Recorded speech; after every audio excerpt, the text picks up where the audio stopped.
We got some wild card teams out here.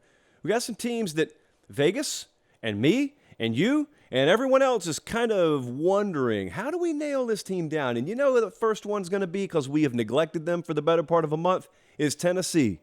I walked in the building today. I said, Jesse, we need to talk about Tennessee. Let's do the Tennessee Mood Tracker. And noted Vol hater, producer Jesse, said, no, we already did that. And I said, well, we're putting them in the show somehow. So here they are. Tennessee's a wild card team for obvious reasons. We watched what Hendon Hooker did last year. We watched what that coaching staff was able to do. We watched what Jalen Hyatt did, even after Cedric Tillman goes down. So you had a superstar wide receiver emerge. You had a superstar quarterback emerge, and neither one of them are there anymore. And so the most shallow, casual, preview magazine only sort of person out there would say, well, they're gone. That means Tennessee comes back to earth, because it's not been that long ago, obviously, that we were living in a world where Tennessee was, well, they were really, really down to earth. Then last year they weren't. So, it's that whole, well, did they catch lightning in a bottle, or are they going to be a mainstay player? Joe Milton looked really good in that bowl game, and I'm not going to rehash a lot of this because you already know that. What I'm doing is I'm trying to give you both sides of why they're a wild card. You see, because until you've sustained excellence, until you've sustained a run of well above average play, there's a lot that can still go wrong. There's a lot that's still unproven about you, and that even takes into account from Memphis all the way to Knoxville and everywhere in between, how much confidence there is just bubbling, emanating out of that program. I've talked to you for a while about how I think they've recruited defensively a little bit better. That gets overshadowed, obviously, because of the offensive production that they have put up and they plan to still put up this year and in years moving forward. But they don't have that element of surprise, which we've seen notably a few times in the SEC. We've seen it elsewhere, like Michigan State did this a couple of years ago. They snuck up on everyone. Well, what was their encore? It was terrible. I do not expect a Michigan State 2022 style drop-off for Tennessee this year. They get Bama and Georgia in the back half of the schedule. So even if the worst were to happen and we watch them against Virginia, which is being played here in Nashville, and they look a little shaky, a little rickety, it's okay, because they've still got time.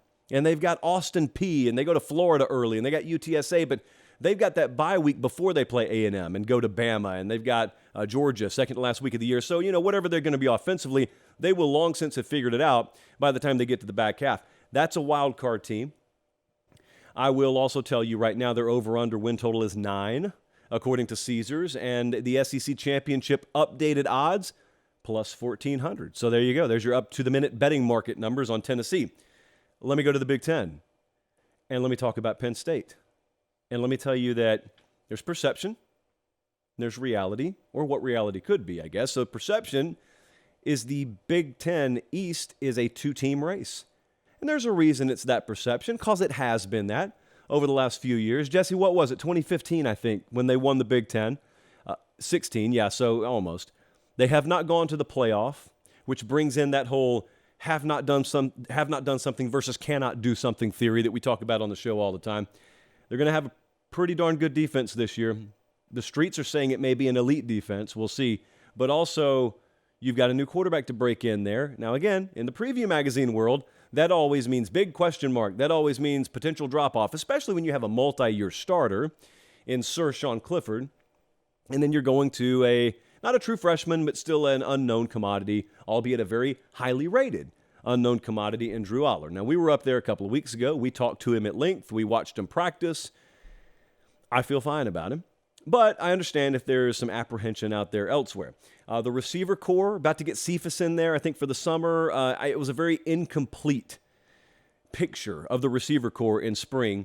So we got to watch that. That's on the more micro level. On the macro level, it's just collectively, have they raised their level of play to match the Ohio States, to match the Michigan, or to put a finer point on it, can you knock off one of them? Because if they can, who knows how that playoff picture plays out? Who knows how the division picture plays out? But also, I am not a believer in that whole 2-team race theory, especially this year. It'd be one thing if you had, like a C.J. Stroud returning at quarterback for Ohio State. Even though the Buckeyes didn't win the division last year, when you have that caliber talent at the quarterback position for one of those big teams, that makes them the definitive or odds-on favorite. Well, this year you got McCarthy up at Michigan. You don't know who's going to start at Ohio State, and we know who's going to start at Penn State, but Drew Aller has yet to write his story. He's yet to yet to cast his own mold of what we should expect from him. And yet, Vegas is a believer because the over-under win total for Penn State's 9.5. You may say, oh, that's not high. Yeah, it is, friends. 9.5 is a pretty high number. Miami, down in the ACC, last year was a disaster. Last year was a train wreck. Oklahoma vibes from what they did last year. Now, with Oklahoma, same thing with Miami. Pretty much everyone expects improvement this year. Question is not, are they going to improve? The question is, are we going to see a quantum leap? Are we going to see just a little hop and a skip forward? Be happy to make a bowl game versus competing for a spot in the ACC championship game. Everyone expects improvement. How much improvement from Miami? Mario's been there 1 year, kind of 1.5 cycles now. They have recruited classes ranked 16th and 7th, respectively. Their portal classes have been ranked 12th and 15th, respectively. They've got adequate talent. They missed on their coordinator hires last year. That's pretty obvious. And Kevin Steele, for different reasons than Josh Gaddis, just really didn't work out down there. It's hard to blame him. It's hard to blame him because I'd be lying to you if I said I didn't think that Josh Gaddis was a Grand Slam hire. You don't have to overthink the room there. The guy's at Michigan by way of Alabama. He wins the Broyles Award. Mario hires him away. And you wouldn't be crazy to think, wow, that's a big hire. Perceptionally, it's a big hire. Recruiting-wise, it's a big hire. Dude just won the Broyles Award, which goes to the top assistant coach in the country. You would think he knows what he's doing, and it never clicked. It's like trying to light wet wood on fire. It just never clicked. And that set him back. Because there are other parts of that program right now. There's a pretty good vibe around the program. There is pretty good synergy within the program. Recruiting, like I said, is going pretty well. They've added some guys from the portal. It's just that when you go 0 for 2 on your coordinator hires right out of the gate, that is how you false start as a program. That's how you false start as a new head coach. That doesn't mean it's terminal or anything, but it does mean that you could have a really bad first year, and you could lose some folks along the way. You could lose some believers. And that's okay. If I were a head coach, if that happened at Pate State, I would keep a smile on my face. Now, I'd punch the steering wheel when I got in my car every night, but I would keep a smile on my face publicly, and I would just take note of all these people who patted me on the back and all these people who are abandoning me now. Fortunately, we don't really have that problem at Pate State because we control our schedule, so, we just win every week. But Miami's a big wild card team because as much as you guys, some of you, judging by my DMs, wouldn't be surprised if they just cratered again this year. There are other folks who expect a great big rebound this year, and I think the healthy chunk of you expect something in the middle and maybe not be surprised with either outcome. That is the definition of a wild card team. I will tell you this. There are different schools of thought out there about how close they were to losing Tyler Van Dyke, even within the Alabama community and the Miami community. There are different schools of thought about how close they were to losing Van Dyke. Irrelevant. They didn't lose him. He's there. That over-under win total 7.5. Play ball. Game on. And let's see if they make another move or two in the portal. They've had a really good run of it the last week. Notre Dame.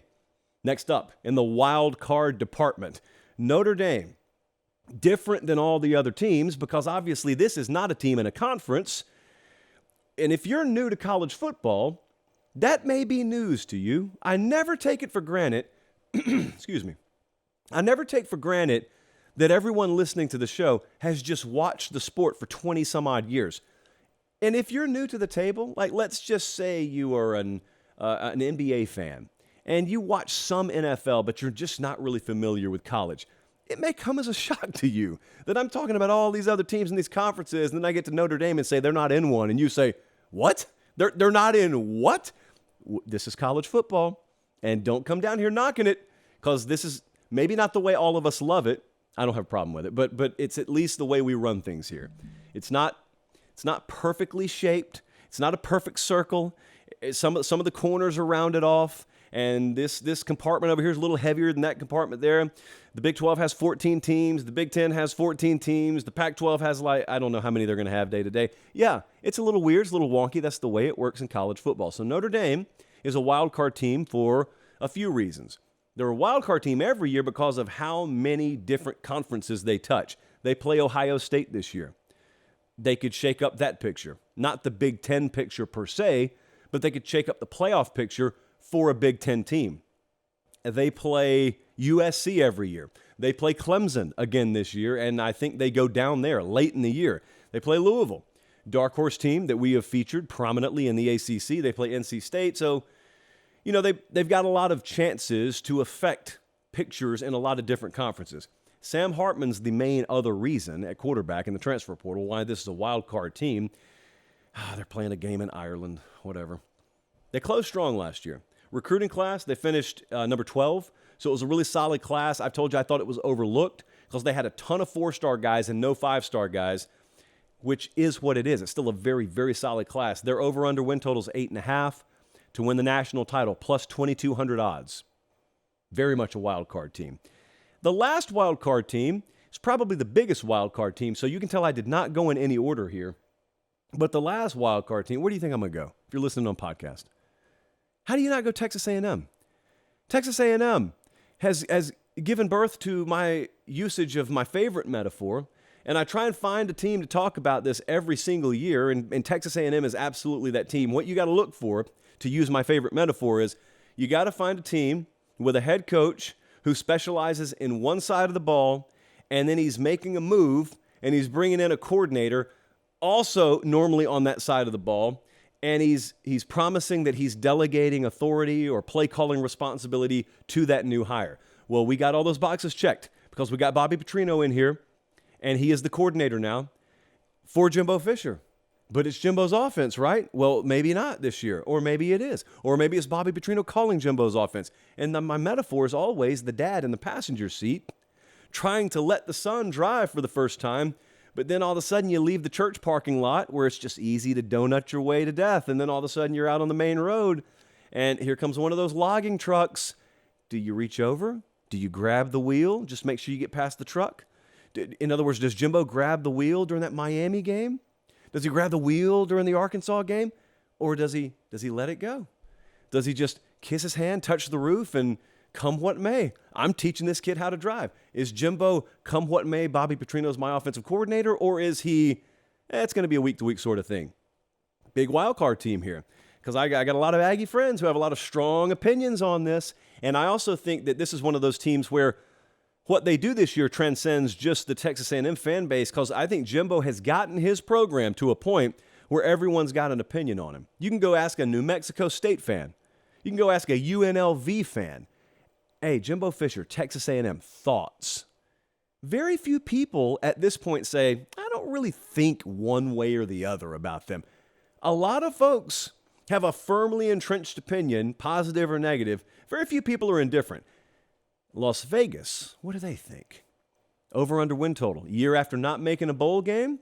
What do you think, 6.5, 7? Absolutely not. Right back up there at 8.5. Why? Because the talent roster's too good. They can't afford to hang a number lower than that because they know how mightily A&M underachieved last year. Now, from an odds maker's perspective, you acknowledge last year, but you're trying to set a number for this year.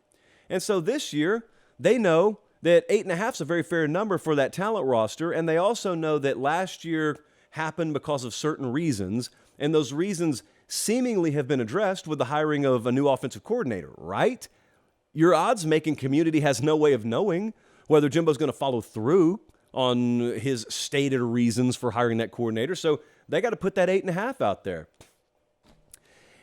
And that concludes my top 5 wildcard teams. I don't think that's an exhaustive list because we had to shave several teams out of there. So it's a healthy amount of summertime that we still have coming up, not to be confused with off-season, that we can talk about that.